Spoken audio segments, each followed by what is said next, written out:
Morning Celkon mobiles business breakfast షోకి స్వాగతం. Global cues ఈ మార్నింగ్ స్ట్రాంగ్గా ఉన్నాయి.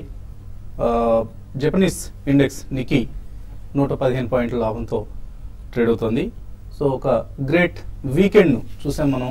శుక్రవారం ఆసక్తికరంగా సాగి దిగ్విజయంగా ముగిసిన TV5, paisaxpaisa.com, personal finance summit, అలాగే శనివారం ఇంటలెక్చువల్ ప్రాపర్టీ రైట్స్ పై జరిగిన ఒక చక్కటి సెమినార్ అండ్ ఆదివారం నిన్న వీటన్నిటికీ ముక్తాయింపుగా జరిగిన బ్యాట్స్మెన్ బౌలర్స్ సమన్వయంతో పాకిస్తాన్ పై గెలిచిన క్రికెట్ మ్యాచ్ అన్నీ కూడా ఒక strong weekend, great weekend, interesting వీకెండ్ను మిగిల్చాయి మనకు. సో వీకెండ్ ఇచ్చిన కిక్తో మళ్ళీ కొత్త వీక్ ప్రారంభాన్ని మనం చూస్తున్నాం. ఈ వారం స్టాక్ మార్కెట్స్ పరంగా చూస్తే ఒక ట్రంకేటెడ్ వీక్. రేపు మార్కెట్స్కు హాలిడే కాబట్టి, శివరాత్రి సందర్భంగా హాలిడే ఉంది కాబట్టి ఒక ట్రంకేటెడ్ వీక్ ఇది. అండ్ నిఫ్టీ 8800 పైన శుక్రవారం క్లోజ్ అయింది. సో జపనీస్ మార్కెట్స్ చూస్తే 80-year హై దగ్గర, హైయెస్ట్ సిన్స్ జూలై 2007, 18,000 పైన ట్రేడ్ అవుతోంది. అలాగే డౌ జోన్స్ కూడా శుక్రవారం రోజు 18,000 పైన క్లోజ్ అయింది. అండ్ S&P 500 కూడా 2100 సమీపంలో క్లోజ్ అయింది. సో అటు గ్లోబల్ మార్కెట్స్ స్ట్రాంగ్గా ఉన్నాయి.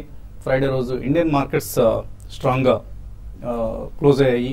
నిఫ్టీ లాస్ట్ వీక్ మొత్తం చూస్తే 1.5% లాభపడింది. అలాగే బ్యాంక్ నిఫ్టీ 3.1% లాభంతో క్లోజ్ అయింది. And foreign institutional investors Friday రోజు 390 crores వర్త్ స్టాక్స్ను కొనటం చూసాం. And January WPI wholesale price index data ఈరోజు విడుదల కాబోతుంది. సో ఒక షాలో కరెక్షన్ మనం చూస్తున్నాం. నార్మల్గా ఎనీ స్ట్రక్చర్డ్ బుల్ మార్కెట్స్లో జరుగుతున్నట్లుగానే ప్రస్తుతం జరుగుతున్న ట్రెండ్ కూడా ఉంది. సో మార్కెట్స్లో ఎప్పటికప్పుడు చిన్న కరెక్షన్స్ వస్తూ ఉంటాయి, షాలో కరెక్షన్స్ వస్తూ ఉంటాయి. బట్ తర్వాత మళ్ళీ మార్కెట్స్ న్యూ హైస్ని టచ్ చేస్తూ ఉంటాయి. సో బ్యాంక్ నిఫ్టీ మళ్ళీ ఒక బిగ్ ర్యాలీకి సిద్ధంగా ఉంది. ఇక ఓన్లీ 7 to 8% దూరంలో ఉంది మళ్ళీ ఆల్ టైమ్ హైని టచ్ చేసేందుకు. సో ఫ్యూచర్స్లో చాలా హ్యూజ్ బయింగ్ జరిగింది. స్టేట్ బ్యాంక్ ఆఫ్ ఇండియాలో ఫ్రైడే రోజు మనం చూసాం 600 crores వర్త్ స్టాక్స్ను డెలివరీ బేస్డ్ బయింగ్ చేశారు institutional investors State Bank of India అకౌంట్లో. సో PSU బ్యాంక్ స్టాక్స్ను ప్రతి డిక్లైన్లో కొనుక్కోండి. బ్యాలెన్స్ షీట్స్ ఒకవేళ వీక్గా ఉండొచ్చు, బట్ ఇదంతా కూడా గతం, past. So future is optimistic bank stocks are concern. So అది SBI కావచ్చు, PNB కావచ్చు, BOB కావచ్చు.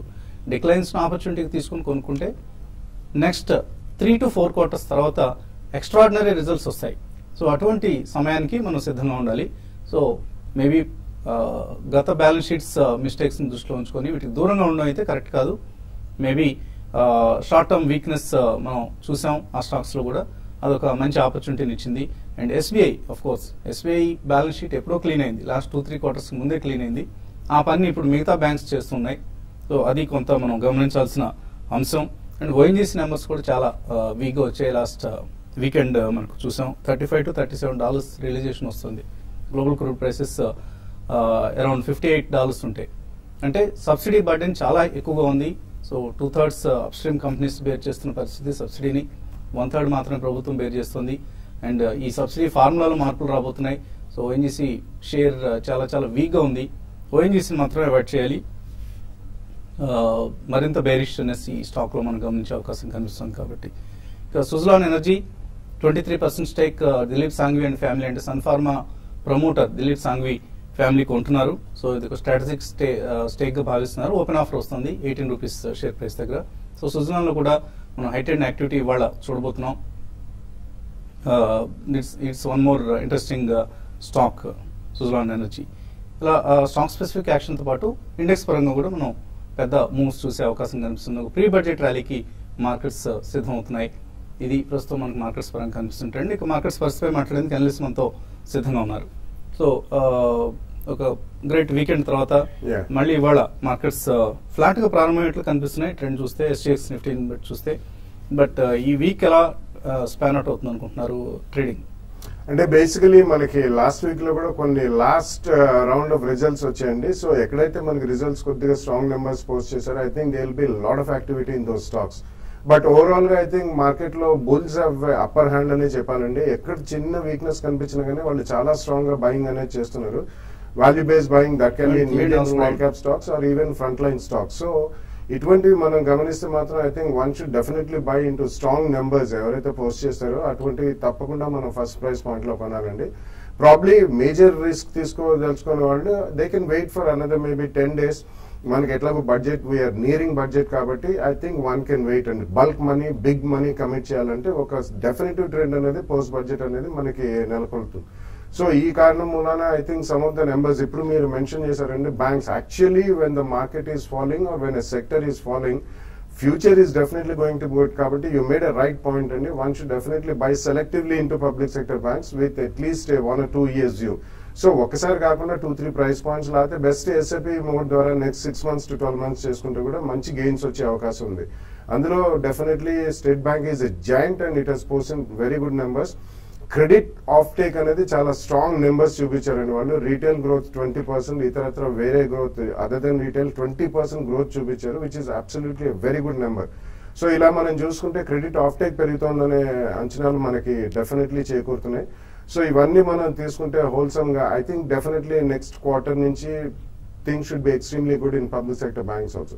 సో కొన్ని ఎక్కడైతే క్యాపిటల్ గూడ్స్ కంపెనీస్ లో మనం అంత స్ట్రాంగ్ నెంబర్స్ చూడలేదు అవాయిడ్ చేసి ఇతరత్ర వేరేవన్నీ I think will definitely go in to a strong season in to interest rate cuts. కాబట్టి ఆటోమైల్స్ కానివ్వండి, హౌసింగ్ కానివ్వండి, ఇన్ఫ్రాస్ట్రక్చర్ కంపెనీస్ కానివ్వండి selectively, and IT and pharma definitely they are going to be evergreen because మళ్ళీ మనకి 62.5 దగ్గర rupee-dollar parity వచ్చింది. So ఇవన్నీ గమనించి తప్పకుండా one should definitely get into that and housing finance companies are again very interesting. కొద్దిగా correction అయిపోయిందని చెప్పాలి. And recently today also we have seen a news item almost many real estate companies 25% దాకా discounts offer చేస్తున్నారు across various cities in India అని చెప్పి. So that's a very good sign even for real estate companies and housing finance company. So sectoral bet and stock specific bet అనేది మాత్రం తప్పకుండా చేయాలండి. One should buy strongly into every small decline also.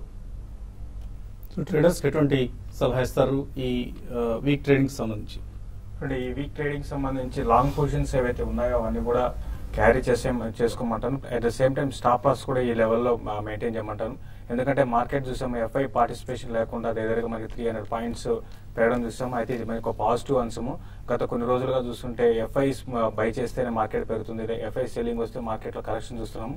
అయితే last 1 week ఆ trend reverse కావడం చూసాము. కాబట్టి markets ఈ లెవెల్లో కొంచెం కన్సాలిడేషన్ దూరంలో ఉండే అవకాశం ఉంది. అయితే స్టాక్ స్పెసిఫిక్ యాక్షన్ అనేది మార్కెట్లో ఉంటుంది. Banking stocks and bank Nifty మళ్ళీ చాలా స్ట్రాంగ్ గా ట్రేడ్ అవుతుంది. అయితే బ్యాంక్ నిఫ్టీకి అరౌండ్ ఈ లెవెల్లో 19,800 ఆ లెవెల్కి వచ్చినప్పుడు కొంత ప్రాఫిట్ బుకింగ్ రావచ్చు. సపోర్ట్ విషయానికి వస్తే 19,200 అనేది బ్యాంక్ నిఫ్టీకి ఇంట్రాడే తర్వాత వచ్చే కొద్ది రోజుల్లో కూడా సపోర్ట్ అదే ఉంటుంది. కాబట్టి ఈ లెవెల్స్ చూసి బ్యాంక్ నిఫ్టీ ట్రేడ్ చేసుకోమంటాను. తర్వాత ఇండివిజువల్ స్టాక్స్ విషయానికి వస్తే GMR and Unitech last week మనకి రిజల్ట్ అనౌన్స్ చేసి మార్కెట్ క్లోజ్ అయినాక ఈ రెండు స్టాక్స్ రిజల్ట్ పర్లేదని అన్నా కూడా స్టాక్స్ లో కొంత యాక్షన్ అనేది ఈ రోజు ఉండే అవకాశం ఉంది. మరి ముఖ్యంగా జిఎంఆర్ 1850 పైన కానీ ఉంటే మాత్రం ట్రేడర్స్ ఇంటర్డే కోసం లాంగ్ పొజిషన్ తీసుకోవచ్చు. అయితే కొన్ని బ్యాంక్స్ ఈ రోజు హై నుంచి కొంత కరెక్ట్ కావడానికి అవకాశం ఉంది. ఈ సిరీస్ లో కొంత వీక్ గా ఉన్న బ్యాంక్స్ లో హైయర్ లెవెల్ లో సెల్ చేయమంటాను. ఈవెన్ బ్యాంక్ నిఫ్టీ 19,600 ఆ లెవెల్కి వచ్చినప్పుడు కూడా ఇంట్రాడే కోసం మాత్రమే సెల్ చేయమంటాను. బట్ ఓవరాల్ మార్కెట్ చెప్పాలంటే కన్సాలిడేషన్ అప్సైడ్ బాయ్స్ తో ఉండే అవకాశం ఎక్కువ ఉందండి. కాంగ్రెస్ లైన్ ఉన్నారు విశాఖపట్నం నుంచి వెంకట్రావు. హలో హలో వెంకట్రావు చెప్పండి. సార్ బిఎంఎల్ 900 రేట్ లో తీసుకున్నామండి. రిలయన్స్ ఇన్ఫ్రా 500 రూపీస్ రేట్ లో తీసుకున్నాం. రిలయన్స్ క్యాపిటల్ కూడా అదే రేట్ లో తీసుకున్నాం. ఇప్పుడు అవి అమ్మాలా కొనాలా? అమ్మితే ఎందుకు అమ్మాలి, లేకుంటే ఎందుకు కొనాలి? రిలయన్స్ ఇన్ఫ్రా ఒకటి మీరు హోల్డ్ చేయండి అంటే లాస్ట్ డే మనం చూసాము ఒక 4% పెరగడం చూసాము. వీళ్ళు డిఫెన్స్ లో కూడా మనకి అనిల్ అంబానీ చెప్పడం చూసాము. దానివల్ల అంటే ఈ స్టాక్ లో ఒక యాక్టివిటీ చూసాము. ప్లస్ అన్ని స్టాక్స్ కూడా అనిల్ అంబానీ చెందిన స్టాక్స్ అని కూడా వాల్యూమ్స్ తో పెరగడం చూసాము. కాబట్టి రిలయన్స్ ఇన్ఫ్రా మీరు హోల్డ్ చేసుకోమంటారు. కరెంట్ అవర్స్ నుంచి అరౌండ్ 480 అండ్ 500 రూపీస్ దాకా రావచ్చు. ఈవెన్ బిఎంఎల్ కూడా చూస్తుంటే మీరు హోల్డ్ చేయమని చెప్తారండి. ఇది చాలా స్ట్రాంగ్ ఉంది. ప్లస్ మరి బడ్జెట్ ముందు ఈ స్టాక్ లో ఒక ర్యాలీ వస్తుంది. కాబట్టి హోల్డ్ చేయండి. ఫండమెంటల్లీ మీరు చెప్పిన స్టాక్స్ లో బిఎంఎల్ చాలా స్ట్రాంగ్ ఉంటుంది. అయితే మిగతా other Reliance infra and Reliance capital మాత్రం ట్రేడింగ్ రేంజ్ లో ఉంటాయి. కాబట్టి హైయర్ లెవెల్స్ కి వచ్చినప్పుడు ఇక్కడ నుంచి 5 to 10% పెరిగినప్పుడు మీరు ట్రేడింగ్ చేసుకుని దాంట్లో ప్రాఫిట్ బుక్ చేసుకోమని చెప్పాను. శ్రీనివాస్ హైదరాబాద్ నుంచి తర్వాత కాలర్. హలో హలో అడగండి శ్రీనివాస్. శ్రీనివాస్ అండి నా పేరు. అడగండి. ఎస్బీఐ, అశోక్ లేలాండ్ అండ్ అపోలో టైర్ మూడిట్లో ఏవి తీసుకోమంటారండి? మేబీ అరౌండ్ 5 lakhs ఇన్వెస్ట్ చేద్దాం అనుకుంటున్నాను. సో మూడు రంగాలకు చెందిన స్టాక్స్ ఆయన ఐడెంటిఫై చేశారు, ఎస్బీఐ, అశోక్ లేలాండ్, అపోలో టైర్స్. యా, మూడు కూడా కొనొచ్చండి. I think even Apollo Tyres లో the reasonable correction which was expected is over. Ashok Leyland is doing very well and HCVs and LCV segment lo kuda, and SBI of course it's posted a very strong numbers and it's a giant and number one PSU bank. So మీరు risk కూడా diversify అవుతుంది కాబట్టి కొద్దిగా I think 1/3 in each all the 3 counters లో తీసుకోవచ్చు. మరిన్ని calls అలాగే mails తీసుకోబోయే ముందు కాసేపు ప్రకటనలు. పర్సనల్ ఫైనాన్స్ కోసం స్టార్ట్ అయిన మొట్టమొదటి వేదిక ఇది. దీనికి శ్రీకారం చుట్టిన ఘనత paisaxpaisa.com కు దక్కుతుంది.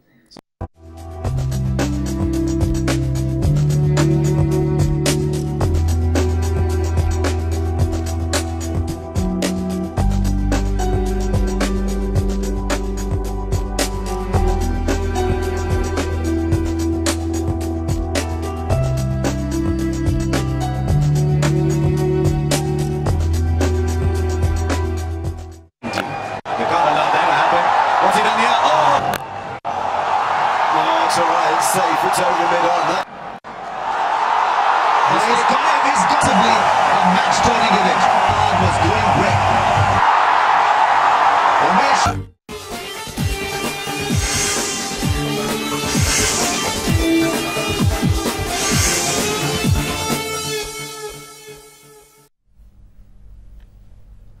సెల్కాన్ మొబైల్స్ బిజినెస్ బ్రేక్ఫాస్ట్ షోకి తిరిగి స్వాగతం. ఒక ఇంట్రెస్టింగ్ వీకెండ్ తర్వాత మార్కెట్స్ ఫ్లాట్ గా ఓపెన్ అయ్యేందుకు సిద్ధమవుతున్నాయి. అండ్ రేపు మార్కెట్స్ కు సెలవు కాబట్టి ఇవాల్టి సెకండ్ హాఫ్ ట్రేడింగ్ ఎలా ఉంటుందన్నది కొంత సస్పెన్స్ ప్రస్తుతానికి. అలాగే ఈమెయిల్ సందేహాలు మనకు అందాయి. సురేష్ రెడ్డి అడుగుతున్నారు, జేబీఎం ఆటో 206 రూపాయల్లో కొన్నారైనా లాస్ట్ ఫ్యూ మంత్స్ గా ఫ్లక్చుయేట్ అవుతుంది, 200-216 మధ్యలో హోల్డ్ చేయొచ్చా, ఎగ్జిట్ కావచ్చా? ఐ థింక్ డెఫినెట్లీ హోల్డ్ చేయమని చెప్తా అండి. ఎందుకంటే లాస్ట్ క్వార్టర్ తో కంపేర్ చేసుకుంటే December quarter was reasonably good and వాళ్ళది నెక్స్ట్ క్వార్టర్ నుంచి ఐ థింక్ అంటే starting from financial year 15-16 first quarter నుంచి బస్ ప్రాజెక్ట్ ఒకటి వాళ్ళు కొత్తగా పెట్టారండి. దాని top line and bottom line కూడా యాడ్ అవుతాయి. ఐ థింక్ ఇక్కడ చాలా స్ట్రాంగ్ గా కన్సాలిడేట్ అయింది. You should definitely hold on to JBM Auto at their current rate. Callers line ఉన్నారు, ఒక కాలర్ తీసుకుందాం. హలో హలో సార్ నమస్తే సార్. నమస్తే అండి, ఎక్కడి నుంచి మాట్లాడుతున్నారు? హైదరాబాద్ నుండి. హైదరాబాద్ నుంచి. నా పేరు మన్మోహన్ రావు అండి. Hello sir. అడగండి sir. Andhra bank share 18,000 shares 80 rupees లో బై చేసి ఉన్నాను సార్. 1 year దాటిపోయింది. ఏమైనా పెరుగుతుందా లేదా చెప్పండి. So Andhra bank under perform చేస్తున్న స్టాక్ ఇది, ఏం చేయాలి? అంటే హోల్డ్ చేసుకోవచ్చు అండి. మీరు 60 రూపీస్ 80 రూపీస్ బై చేశారు, కొంచెం ప్రాఫిట్ లో ఉన్నారండి. బట్ ఏదైనా కూడా ఈ క్వార్టర్ రిజల్ట్ చూస్తే చాలా బాగా వచ్చాయని చెప్పొచ్చు. పిఎస్సి దాంట్లో 1-2 బ్యాంకింగ్ తప్ప మిగతా అన్ని కూడా బాగా రాలేదు. బట్ ఆంధ్ర బ్యాంక్ మాత్రం రిజల్ట్ బాగుంది కాబట్టి నెక్స్ట్ 2-3 క్వార్టర్స్ ఇంకా ఇంప్రూవ్మెంట్ అనేది రావచ్చు. కాబట్టి మీరు ఆంధ్ర బ్యాంక్ మీరు హోల్డ్ చేసుకోండి. షార్ట్ టర్మ్ ట్రెండ్ అయితే మాత్రం అరౌండ్ 95 దాకా రావచ్చు. బట్ లాంగ్ టర్మ్ అయితే అరౌండ్ 100 రాసి 120-125 దాకా రావచ్చు అండి. హైదరాబాద్ నుంచి సురేష్ లైన్ ఉన్నారు. Hello. Hello, sir. Good morning, all of you. Good morning. Adegan. Sir, I've been trapped in copper drugs, sir. Copper drugs. It has been set a lower circuit, eh? Really? అది ఇష్టం అంటే buyers లేరు. copper drugs మీ నుంచి section ఎంత ఉందని? మీ voice break అవుతుంది, సరిగా వినపట్లేదు. అంటే మాకు అర్థమైన దాని ప్రకారం మీరు కాపర్ డ్రగ్స్ లో స్టక్ అయిపోయారు, బయర్స్ లేరు ఇప్పుడు అమ్ముకుందాం అంటే. ఇటువంటి స్టాక్స్ జోలికి వెళ్ళకూడదండి. అందుకనే ఏదో లాభం వస్తుంది కదా అని చెప్పి హడావుడిగా ఈ పెన్నీ స్టాక్స్ లో దూరటం, ఆ తర్వాత మనం ఇరుక్కుపోవడం జరుగుతూ ఉంటుంది. అంటే ఇది లాస్ట్ కొన్ని రోజులుగా ఏంటంటే మెసేజ్లు పంపిస్తున్నారండి, పర్టికులర్ గా కాబ్రా డ్రగ్స్ గురించి మెసేజ్ పంపించి బై చేపించి తర్వాత హైయర్ లెవెల్ ఆపరేటర్ ఎగ్జిట్ అవుతారు. ఇటువంటి మెసేజ్కి మీరు ఎటువంటి పరిస్థితుల్లో బై చేయకండి. డెఫినెట్ గా ఈ స్టాక్ ఇంకా కొంత వీక్ కావడానికి అవకాశం ఉంటుంది. ఏమాత్రం 1-2 రోజులు ఏమాత్రం కొంచెం సర్క్యూట్ గానీ రిలీజ్ అయితే మాత్రం మీరు ఎగ్జిట్ కావడానికి ప్రయత్నించండి. చాలా స్టాక్స్ ఇంకా ఈ బుల్ మార్కెట్ లో ఎస్ఎంఎస్ మీద ఎస్ఎంఎస్లు వస్తూ ఉంటాయి. ఎవరో మనకు తెలియని వాళ్ళందరూ మెసేజ్ పంపిస్తూ ఉంటారు, కొనుక్కోండి, చాలా అంత పెరుగుతున్నాయి ఇంత పెరుగుతున్నాయి, మేము రికమెండ్ చేసిన స్టాక్స్ అంటూ వస్తుంటాయి. అప్రమత్తంగా ఉండండి, జాగ్రత్తగా ఉండండి. ఎట్టి పరిస్థితుల్లో మీ తెలియని నెంబర్స్ నుంచి వచ్చే ఎస్ఎంఎస్లను నమ్మొద్దు, ఆ స్టాక్స్ను కొనుగోలు చేయొద్దు. మంచి కంపెనీలు, ఫండమెంటల్స్ బాగున్న కంపెనీలు మాత్రమే కొనుక్కోండి. శంకర్ రెడ్డి హైదరాబాద్ నుంచి. హలో హలో, అడగండి శంకర్ రెడ్డి. సార్ నమస్తే సార్, బాలాగారితో మాట్లాడాలి. అడగండి ప్రశ్న అడగండి. సార్ బాలాగారు చెప్పండి సార్. ఇప్పుడు మంత్లీ 40,000 నేను ఇన్వెస్ట్ చేయాలి సార్. ప్రజెంట్ ఇప్పుడు ఎస్బీఐ, ఎస్ బ్యాంక్ తీసుకుంటున్నా. ఓకే, అలాగే వేరే సెక్టర్స్ ఏమని చెప్తారా? ఐటీ ప్లస్ ఫార్మా, ఇంకోటి ఎంఆర్ఎఫ్ ను బాస్ లో కూడా చేయాలనుకుంటున్నాను. అది కరెక్టా కాదని. 5 years period, monthly 40,000 sir shift చేయాలనుకుంటున్నాను. డైరెక్ట్ స్టాక్ తీసుకోవాలి. ఒక షేర్ కొనుక్కోండి సరిపోతుంది. ఎంఆర్ఎఫ్ ఇంకా మీరు 5-6 షేర్లు అడిగారు, అమౌంట్ కూడా పెంచుకోవాల్సి వస్తుంది. కరెక్ట్. బాష్ అండ్ ఎంఆర్ఎఫ్ అన్నారండి, they are extremely strong companies. ఎందుకంటే ఇది హయ్యర్ ప్రైస్ షేర్స్ ఇంకా ఏం పెరుగుతాయనే ఆలోచన బాగుంది చాలా మంది ఉంటాయి. You chose a very good stock. So SBI and Yes Bank తప్పకుండా కంటిన్యూ చేయమని చెప్తానండి. Probably MRF and Bosch and Eicher ఇటువంటివి యూ కెన్ డెఫినెట్లీ బై అండి. ఓవర్ ద నెక్స్ట్ 5 years మీకు వ్యూ ఉంది కాబట్టి తప్పకుండా కొనండి. అలాగే ఐటీలో మీరు అడిగారు, ఐటీలో I think maybe Zensar Technologies, Persistent Systems, ఇటువంటి they will go, Hexaware, they will go from mid cap to large cap over the next 5 years అండి. అటువంటివి మీరు ఎంచుకోవచ్చు. Maybe Indoco Remedies, Granules India, ఇటువంటి on declines you can definitely buy in the pharma space also. Auto ఆన్సిలరీలో కూడా మీరు Bosch అన్నారు, ఇతరత్ర వేరే కూడా చాలా ఉన్నాయి. Bharat Forge continues to one of the strongest companies. So ఇటువంటివి మీరు తప్పకుండా ఎస్ఐపి ద్వారా కొనండి. తర్వాత కాలర్ ప్రకాశం జిల్లా నుంచి Ravikishore, last caller. Hello sir, Standard Chartered bank pharma loan Standard Chartered bank and Wockhardt. Okay, ఉన్నాయి రెండు కొందాం అనుకుంటున్నారా? స్టాండర్డ్ చార్టర్డ్ బ్యాంక్ కొందాం అనుకున్నాం సార్. వకార్డ్ ఉన్నాయి. Standard chartered IDR. చూడండి, ఒకార్డ్ విషయానికి వస్తే మీరు ఒకార్డ్ రీసెంట్ గా చాలా బాగా పెరిగిన స్టాక్ అండి. కాబట్టి మీరు దీంట్లో కొంచెం ఈ లెవెల్లో కొంత ప్రాఫిట్ బుకింగ్ రావచ్చు. బట్ డిక్లైన్స్ లో మాత్రం ఒకార్డ్ ని బై చేసుకోమంటాను. F&O లో చూస్తే యాక్టివిటీ ఎప్పుడు లేని విధంగా దీంట్లో చాలా లాంగ్ బిల్ కావడం చూసాము. చిన్న కరెక్షన్ వస్తే మాత్రం అరౌండ్ 1400 ఆ లెవెల్కి వచ్చినప్పుడు మీరు లాంగ్ టర్మ్ కోసం మీరు ఇన్వెస్ట్ చేసుకోమని చెప్తాను. No, completely avoid అండి. From the day it got listed, it has never given any return to shareholders. I think it's a very stagnant and rock solid ఒకటే ప్రైస్ లో ఉంది. Please avoid that. Go for some good private sector India based bank or even good public sector banks. Okay అండి. అలాగే email సందేహాలు కూడా వచ్చాయి. సత్యనారాయణ రాజు అడుగుతున్నారు, HBL power, Suzlon ఈ రెండు ఆయన దగ్గర క్వాంటిటీ ఉన్నాయట, హోల్డర్ ఎగ్జిట్. సుజలాన్ గురించి ఇప్పుడే మనం మాట్లాడుకున్నామండి. సంఘీ వాళ్ళు దీంట్లో స్టేక్ తీసుకోవడం ఒక పాజిటివ్ అంశం అండి. ఏదైనా కూడా ఇప్పుడు కరెంట్ అవర్స్ లో మీరు హోల్డ్ చేసుకోండి, లాంగ్ టర్మ్ కోసం హోల్డ్ చేసుకోమని చెప్తాను. హెచ్బిఎల్ అయితే అరౌండ్ 40-42 రావడం, మళ్ళీ రివర్స్ కావడం చూస్తున్నాము. నెక్స్ట్ అప్ ట్రెండ్ లో ఇది 42 కానీ క్రాస్ అయితే మాత్రం అరౌండ్ 50-55 దాకా రావచ్చు అండి. సాంఘ్వి అండి, దిలీప్ సాంఘ్వి తీసుకున్నారు. సంఘీ అంటే మళ్ళీ సాంఘీ పాలిస్టర్ బ్యాచ్ అనుకుంటారు. సుధాకర్ రావు అడుగుతున్నారు, కేశవరామ్ రిజల్ట్స్ ఎలా ఉన్నాయి? ఆయన 135లో కొన్నారట. అలాగే అశోక్ లేలాండ్ 45 రూపాయలకు ఉన్నారు, ప్రాఫిట్ బుక్ చేసుకోవచ్చు. కేశవరామ్ రిజల్ట్ అయితే బ్యాడ్ గా ఉందండి. రిజల్ట్ బ్యాడ్ గా ఉంది. అట్స్ ఓన్లీ టైర్ డివిజన్ అమ్ముతున్నారనే న్యూస్ మీద పెరిగిందండి. So I think you should definitely come out of that stock అండి. There are better companies in the cement space also. So I think definitely అది వాళ్ళు డినే కూడా చేయడం జరిగిందండి ఎంఆర్ఎఫ్ వాళ్ళు. So please come out of that stock and invest in some other good stock. Ashok Leyland profit book చేసుకోవచ్చు. కొద్దిగా profit book చేయమంటానండి. That you can wait till budget ఏదైనా కొంచెం రాయితీలు కానీ ఏదైనా వస్తే మాత్రం ఆర్ ఇంట్రెస్ట్ రేట్ కట్ అయితే ఆ స్పర్ట్ లో కొంచెం అవ్వండి. ఎందుకంటే మీరు 48లో కొన్నారు, అరౌండ్ 60 to 65 మధ్యలో ఉంది. స్వల్పంగా క్వాంటిటీ ఎక్కువ ఉంటే కొద్దిగా ప్రాఫిట్ బుక్ చేయండి. But rest of it you can hold. Sriram అడుగుతున్నారు, మార్క్సన్స్ ఫార్మా 61 రూపాయల్లో కొన్నారైనా హోల్డర్ సెల్. ఇప్పుడు ప్రస్తుతం అయితే హోల్డ్ చేయమని చెప్తాను. సతీష్ కుమార్ అడుగుతున్నారు, ఆర్కామ్ మంచి రిజల్ట్స్ వచ్చాయి కాబట్టి కొనుక్కోవచ్చా ఇక్కడ?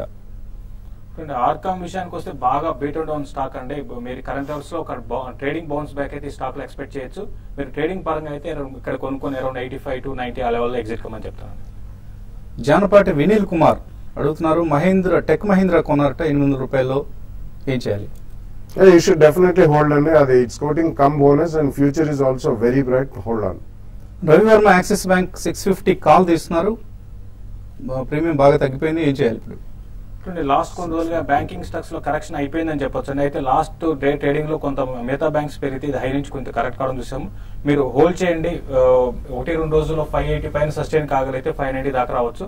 ఏదైనా కూడా మీ కాల్ ప్రీమియం ఇంకా తగ్గిపోయే అవకాశం ఉందండి, కాబట్టి 1-2 days లోనే ఎగ్జిట్ కమని చెప్తారు. అలాగే శ్రీనివాస్ అడుగుతున్నారు, Kulkarni power tools and Moldtek 1 to 2 years కోసం తీసుకోవచ్చా? Yeah, Moltec definitely you can buy అండి. Kulkarni Power Tools actually గతంలో ఇది Black & Decker అనేది it's a very small micro cap company. You have to be careful. Reasonably good company but be careful. Strides ఆర్కోలాబ్స్ 760 రూపాయలు కొన్నారు అరవింద్ కుమార్, దీన్ని hold చేయొచ్చా, cell చేయొచ్చా? అంటే మీరు ఇన్వెస్ట్మెంట్ కోసం అయితే స్ట్రైట్స్ ఆర్కోలాబ్స్ హోల్డ్ చేయమని చెప్తాను. ఈవెన్ ట్రేడింగ్ పరంగా కూడా చెప్పాలంటే ఈ లెవెల్ స్టాక్స్ స్టడీగానే ఉందని చెప్పొచ్చు. పద్మ అడుగుతున్నారు, దివి స్లాబ్స్ ఇంకా తగ్గుతుందా, ఈ ప్రైస్ లో తీసుకోవచ్చా? ఇక్కడ లాస్ట్ ఫ్యూ మంత్స్ నుంచి చాలా స్ట్రాంగ్ కన్సాలిడేషన్ జరుగుతుందని, probably around 1570-80 is the low. ఇక్కడ స్లైట్లీ కొద్దిగా ఫస్ట్ ప్రైస్ పాయింట్ లో కొనండి, మేబీ 5% కరెక్షన్ లో సెకండ్ ప్రైస్ పాయింట్ లో కొనొచ్చు. కోయన్ శ్రీనివాస్ ఆర్ఈసి ఈ రేట్లో తీసుకోవచ్చా? ఆర్ఈసి మీరు కరెంట్ లెవెల్స్ లో మీరు బై చేసుకోవచ్చు అండి. సన్ ఫార్మా రిజల్ట్స్ వచ్చాయి, 930లో కొన్నారట, సలీం హోల్డ్ చేయొచ్చా? యా, డెఫినెట్లీ హోల్డ్ చేయమని చెప్తాను. It's leader, number 1 company in India in terms of pharmaceuticals and among the top 5 generic manufacturer in the world. Hold చేయండి. కొద్దిగా సబ్డ్యూడ్ గా ఉంది result, but still that's okay, hold చేయొచ్చు. Apollo tyres 190 call option తీస్తున్నారు, బాలకృష్ణ 7 రూపాయల్లో ప్రీమియంలో, ఏం చేయాలి? Apollo tyres complete గా 8 ట్రేడింగ్ సెషన్ నుంచి బాగా వీక్ అయిందండి. అంటే లాస్ట్ 2 ట్రేడింగ్ సెషన్ లో కొంత పాజిటివ్ గా ఉంది. మీరు హోల్డ్ చేయండి, 185 పైన సస్టైన్ కాగలిగితే 195 దాకా రావచ్చండి. ఎట్ ద సేమ్ టైం 180 దగ్గర స్టాప్ లాస్ పెట్టుకోండి. సో ఇది వాటి Celkon mobiles business breakfast show. మధ్యాహ్నం 1:30 స్మార్ట్ ఇన్వెస్టర్ మళ్ళీ కలుద్దాం.